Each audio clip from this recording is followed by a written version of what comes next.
Welcome back, everyone. Yes, another episode of Conversations with Uncle Craig. We didn't mean to leave you hanging. Yes, it's been a couple of weeks, but we're back. And Uncle Craig is ready to continue on this journey with taking a deep dive into, some very important parts of his life. It's not easy doing what he does. I'm going to be very honest. Sometimes it becomes very emotional. There has been moments when he's walked away from the camera and he literally had to process what he just talked about because he's going to a very deep place. So the last episode, we pretty much talked about the juvenile part of his life. So Uncle Craig, what got you to the juvenile part of your life at that time, and please expand on what was that age at that time of your life. Okay, well, like I said in the previous tapings, um, I was real young. My first time being incarcerated by the law, I was 9. Okay, but what really sent me there was the child abuse that I experienced, and that led me to the streets because I ran away. And each time I ran away, my mother came up to the police station and got me. But one time she didn't come and get me. And I was sent to Youth Study Center. And I stayed there a couple of weeks. And I was given probation. And I stress probation because when you look at probation, a lot of people look at it like it's a free pass. In actuality, you're given 5 years, but they just telling you you're gonna do it in the streets. But you're given a sentence. And see, a lot of people don't understand that. They think because you're getting probation that you're gonna go home. But no, you're doing a sentence on the streets instead of doing it in the penitentiary. Okay? And when you violate it, they can always take that probation back and give you the actual time that charge carries. And a lot of people don't know that. Okay? So what do you mean when you violate it? Can you break that down? Okay, it's certain stipulations that they'll give you while you're on probation. And when I was on probation, I had to maintain being in school. I had a curfew. I couldn't run away from home. If I ran away from home, I violated probation. They give you certain things that you have to do while you're on probation. And if you violate it, then they can lock you back up. And if you get another case, they can revoke your probation. And that's what they did to me quite a few times. Okay, I had probation, and when I got a new case, okay, they would take the probation, revoke it, and then give me time to do in jail on it. Okay, but getting back to how I really got into the system was that way, getting probation. You don't want to get probation because once you get probation, now you're stamped. Your name goes into the computer, and now you're there. And it's on you whether you're going to make that be the last situation or it's going to go on forever, like with me. The first time I got on probation, next time I turned around was 50 years later. After serving an 8-year sentence. So what age were you when you got on probation? When I first got probation, my first probation, I was 12. Okay. Okay. And that probation, I was doing all right in school at that time. I was 12. I think I was in the 7th grade. And I completed the 7th grade, but I was still doing my little thing, but I wasn't getting caught. I was stealing. I was robbing cars. I was doing things that my mom didn't know I was doing. Okay? And I was just enhancing my criminality.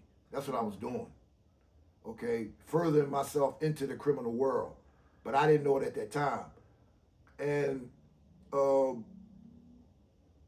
I got locked up for breaking in cars one day. I used to go down to the art museum, and they had the kids' day, and there'd be a bunch of school buses and all that. And I would break into buses, and I would steal the kids' lunches or if it's change here or there, whatever, break in cars, and I got caught. And my mom didn't come and get me this time. And you were 12 at that time? I was 13. 13. Okay, so this is already a year in. Right. Okay. This was during the summertime. I completed the 7th grade. Okay. So now it's summertime. I'm going to the 8th grade, but now it's summertime, so I'm going down to the art museum and down around the art museum and around the zoo. And visitors come there every day, and I'm breaking in the buses and all that, just taking loose change or whatever I can get, camera or whatever I can get and sell. You know, I was doing this at 13. You know, and I hadn't experienced drugs yet. You know, I hadn't experienced being around a bunch of drug addicts and dope fiends and all that. But I didn't know I was headed that way. And what happened was that bit I did when I was 13, it made me angry. Why did it make you angry? Because my mother didn't come and get me. Okay. Because all the other times she would come and just get you with no problem. Right. And this time she didn't come and get me. And I wound up being incarcerated like around a month, maybe a month and a half. That was the longest I ever stayed in a facility. And when I came home, everybody greeted me, grandfathers and all, and we came home, my grandfather, my grandmother on my mother's side, and my uncles and aunts, and they all looked at me like, and they looked at me with a look like disappointment. Right. And that made me angry. And that night I stole from my grandfather. I stole from him. I took his wallet. While they were asleep? I crept in his room and took his wallet. My aunt, she confronted me the next day. I lied. I said, I ain't take nothing. You know, and I think back now, it was anger. It was anger that fueled me, that gave me the fuel that I used to do all the things that I did. And then it seems like after that first bit I did at Youth Study Center, I was in jail for like 45 days. After that, it was like a life sentence. It's on. It's on. So let's go back a little bit. You said it was anger. So the anger really came from the time that your mother didn't show up to make sure you went home. I think it was the anger of just growing up. See, growing up back then, you know, in the 60s. I'm going in the 60s. This ain't the 90s or the 2000s. This is the 60s. And there's a lot of stuff going on with black people. And with the riots and with the desegregation here and you can't go there and all that, being called nigger, you know, being chased out of neighborhoods, that built all that anger up in me, you know. But at the time I was so young, I couldn't put it all together. I didn't know where the anger was coming from. I just reacted off the anger, and the anger put me into breaking in people's cars, stealing from people, stealing from loved ones. It seemed like that's how I dealt with the anger. How some people get angry, they might break something, or they might smack their kid, or they might, you know, run out and get in the car and just go somewhere. Stealing was my way of relieving my anger. It like calmed me down. It gave me a sense of control. It made me feel like I was in control of the situation. And I got over on somebody. And it made me feel like I was beating myself on my chest. Like, yeah. And it's a sickness, really. And I think the average person feels that. When they think they're getting over on something, when they're doing something, and they get away with it, and they do it again, and they do it again. And that's what I did. And every time I did it and I got away with it, it just made me want to do it more and more and more. And those breaking in them cars started me to breaking in houses.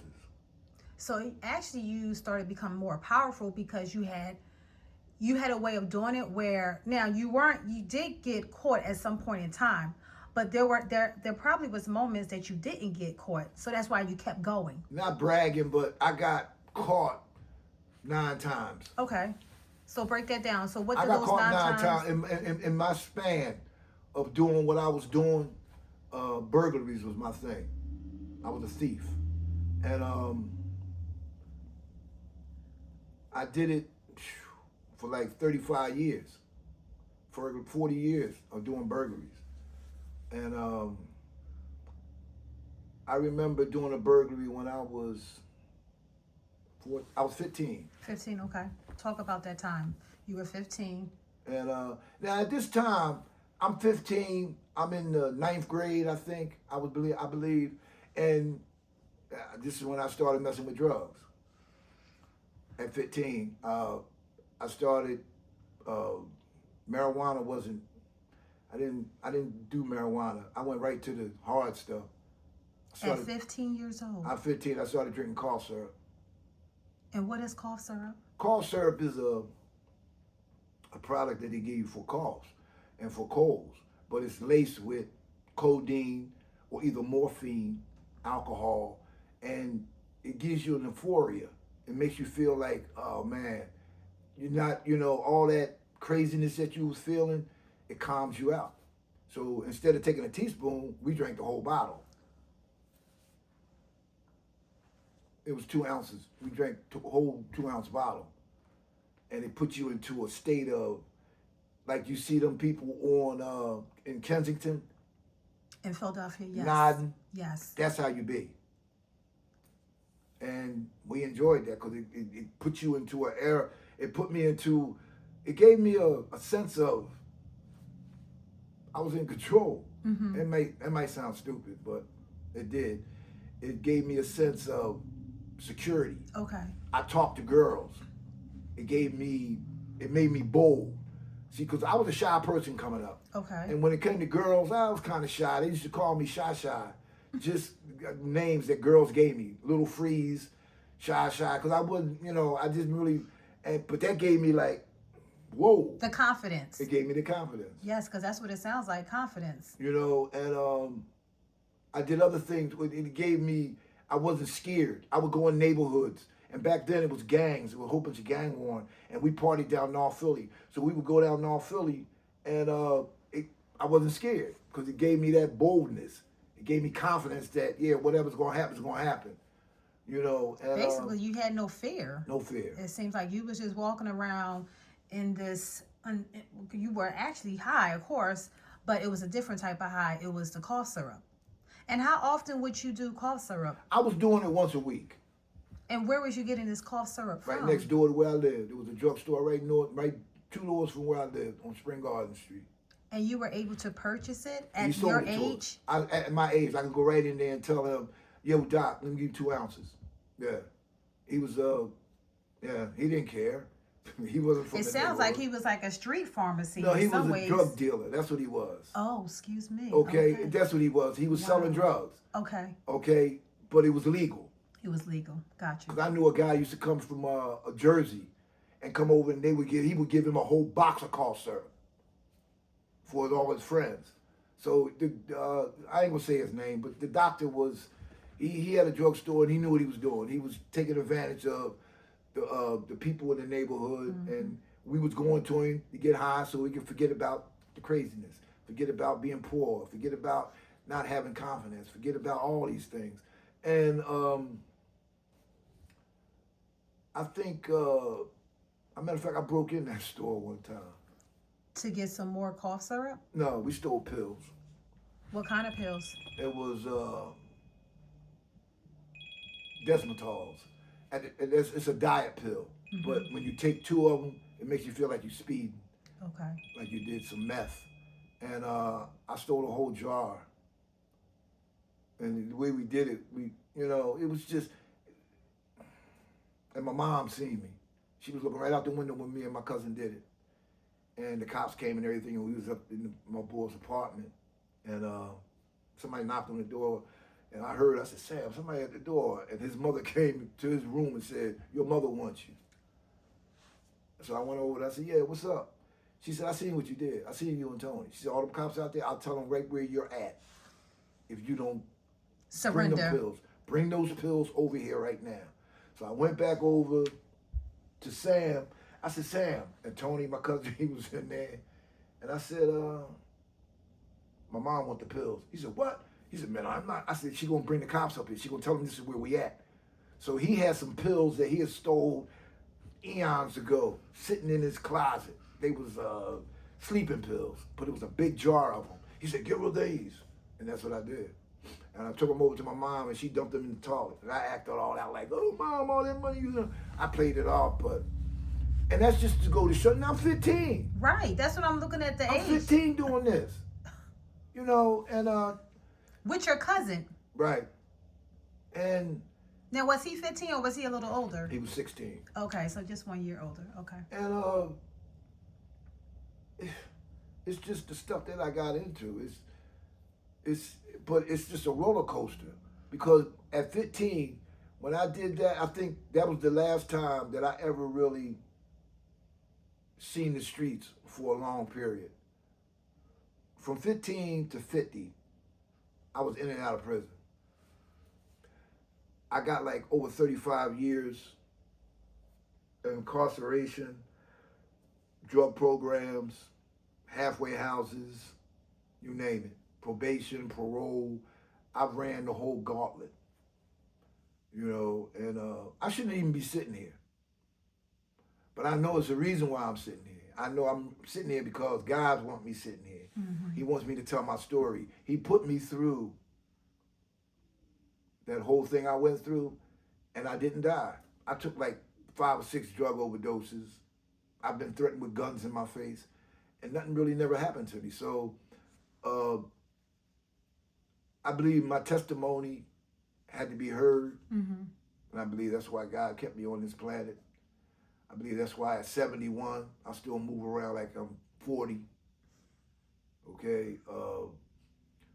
Because he wants, people got to hear my story. Absolutely.